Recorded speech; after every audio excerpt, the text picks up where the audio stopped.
Good morning, everybody. Welcome back. I'm so happy to meet you again in another very important project, really, step-by-step management of critically ill patient by advanced critical care ultrasound.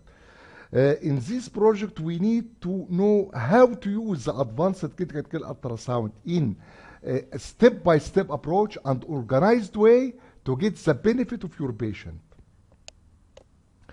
I was asked to see a 6-year-old female patient known case of hypertension, diabetes mellitus because of shock and acute respiratory failure. She has rapid AF on IV amiodarone noradrenaline. She is conscious, heart rate 110 per minute AF, blood pressure 90/65 on noradrenaline, oliguric, on CPAP pressure support 15/8, FiO2 50%, O2 saturation 92, respiratory rate 25 per minute, chest examination, scattered bronchi, basal crackle, heart AF. I just asked to do the advanced critical care ultrasound of this patient to know about the cause of shock and acute respiratory failure. Okay, his recent admission to ICU. We started advanced critical care ultrasound for this shocked and hypoxic patient. As all of you know, we usually start by the inferior vena cava. As you see, inferior vena cava is full, hepatic vein is full, maximum diameter 2.3, less than 50% collapsing.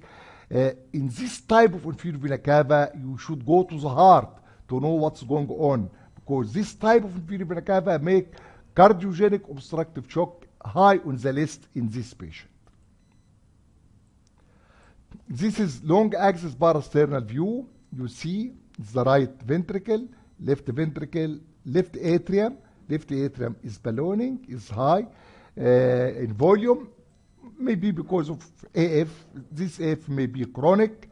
And as you see, these walls of the left ventricle, anterior septal and inferior lateral wall, the shortening movement towards each other is not proper and thickness is not too good. That means this patient by visual assessment has left ventricular dysfunction, mild to moderate left ventricular dysfunction with dilated left atrium.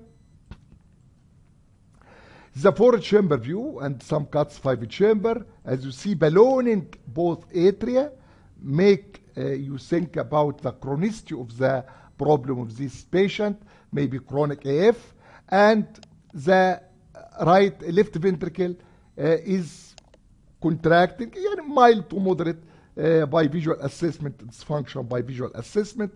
Let us assess by other means. We did M-mode, ejection fraction by M-mode 42%. We did 4-chamber symptoms, it's also 41%. We usually assess the longitudinal function of the left ventricle by MAPC and by the tissue S prime. And in this patient, there is very bad MAPC compared to the squeezing function of the left ventricle, and also S prime is low, 6.8. Lateral S prime supposed to be around 8.5. It is low. Tissue S prime is low and the MAPC is low compared to the radial function, which is squeezing function assessed by M-mode and Simpson methods. This patient has mild to moderate left ventricular dysfunction, mainly longitudinal fibers, but in ICU, yes, we need to assess the anatomical function of the left ventricle, but the most important for us is the physiological function of the left ventricle as a pump, as a stroke volume going to the vital organs. In this patient, we assess the stroke volume by Doppler methods. We did the LVOT diameter and the VTI here. This is one of the biggest VTI really in this screen. And stroke volume was 25 milli, which is too low for the patient really. So this patient definitely has left ventricular problem anatomically and physiologically.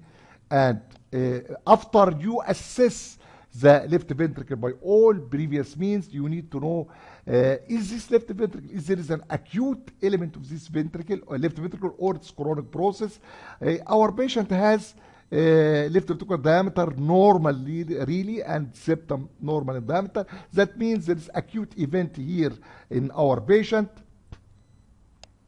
You need to exclude other causes of this left ventricular dysfunction. You need to assess the mitral valve in our patient's mild mitral regurg and the aortic valve by continuous wave Doppler. Mean gradient is 6.9 is normal. So main problem of our patient is left ventricular dysfunction, which is mild to moderate, and not valve lesions really in this patient, and we has big atria going with chronic AF. And the normal diameter of left ventricle make acute event of the left ventricle is a possibility here. It's very important in our patient. In presence of left ventricular dysfunction, rapid AF, low stroke volume, undilated non-collapsing inferior vena cava, you should think of cardiogenic element in our patient. So there is definitely a cardiogenic element for this shock in our patient. And you need to assess the other ventricle as an element of the shock. We assess the right side by endodiastolic diameter, which is normal, and the TAPSI, which is low TAPSI, 1.2, normal should be 1.7. That means we have also acute right ventricular dysfunction. I have biventricular dysfunction, probably due to acute insult in our patient. So I have right side and left side. Differential diagnosis, it could be acute coronary syndrome, could be sepsis, lead to left ventricular and right ventricular dysfunction, it could be acute pulmonary embolism, but in acute pulmonary embolism, I will expect right side to dilate more than that. Patient has also acute respiratory failure. Attention please here. We have patient with acute left ventricular dysfunction and rapid AF. You should think and should ask yourself, is there an increased left atrial feeling pressure and cardiogenic pulmonary edema for this acute respiratory failure? Patient has left side heart failure. You should think, is this left side heart failure with this rapid AF causing increase in left atrial pressure and increase in left ventricular feeling pressure, which will lead to pulmonary congestion and is the cause of respiratory failure, or there's another cause of respiratory failure like chest infection or acute pulmonary embolism. The guidelines in this issue is very important to know. There is two guidelines recent. One 2016, which is the recent diastolic guideline by American Society of Echocardiography and the European Association of Cardiovascular Imaging. They talk about if the patient has left ventricular dysfunction and rapid AF, you need to assess some parameters to get an idea about the left ventricular feeling pressures. Number one, deceleration time of the mitral valve flow. E wave. Deceleration time. Deceleration time. If the deceleration time is very low, less than 160 millisecond, what does it mean? It means that there is increased left atrial feeling pressure, and with early diastolic with early diastolic period, with opening of mitral valve, this increased left atrial pressure will lead to rapid gush of blood in the left ventricle early diastole. But because the left ventricle has very bad compliance, there will be rapid increase in pressure of the left ventricle with mitral valve flow, and will be very rapid equalization of the pressure in the left atrium and left ventricle, and this will lead to cessation of the flow and this rapid deceleration time. So there will be a flow, high flow, but will be rapid descent because of equalization of the pressure in the left atrium and left ventricle, which has very bad compliance, and this is a cause of increased left atrial feeling pressure and pulmonary congestion. So this rapid deceleration time is a clue that the left ventricle is non-compliant and high, and there is increased feeling pressure. This is number one.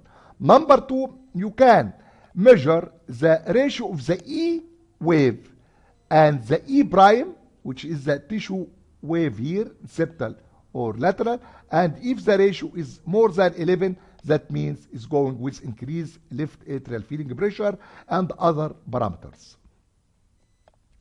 In the new British Society of Echocardiography diastolic function guidelines, just published 2024, they make things easy. They mention that in AF, for use in all AF patients, irrespective of left atrial function, if the heart rate is less than 100 beats per minute, ideally you can use index beat, and we'll describe this index beat now.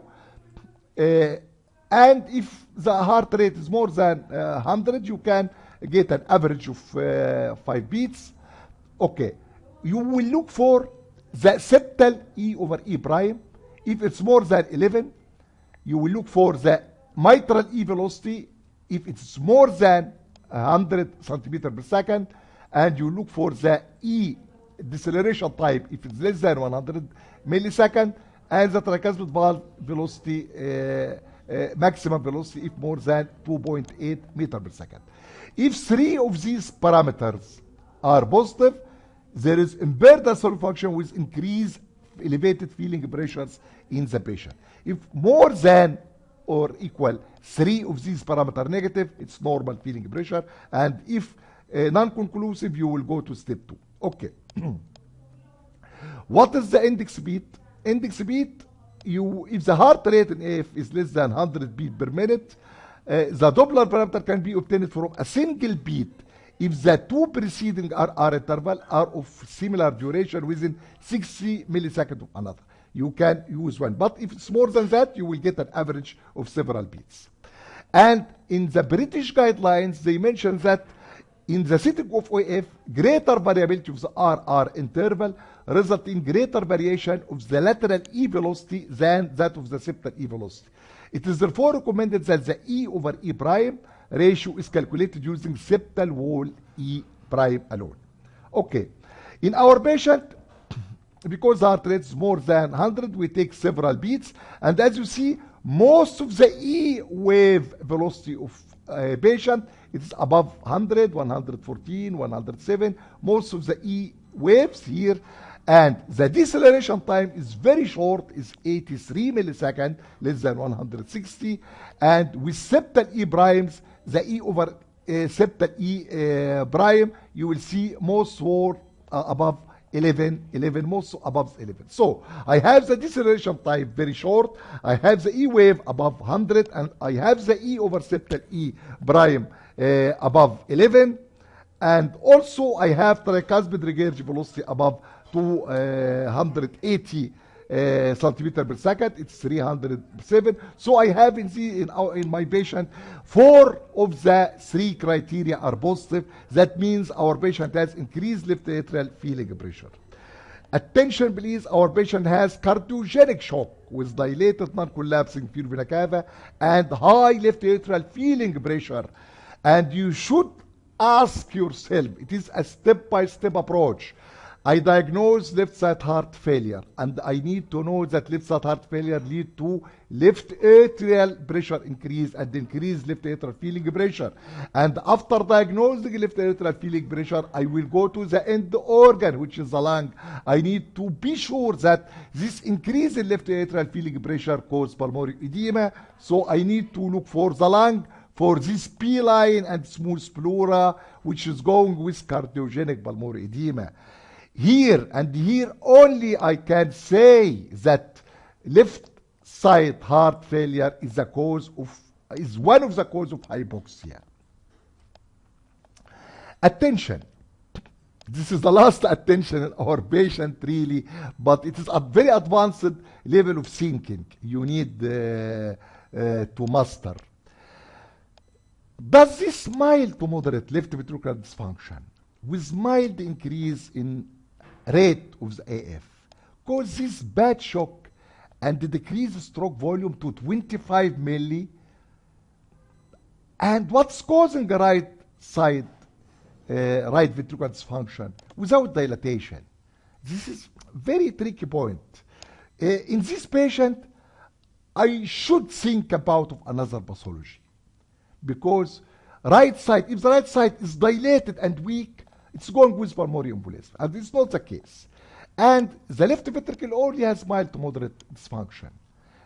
Is this a cause of this pulmonary congestion and the very bad shock and the very low stroke volume, 25 milli?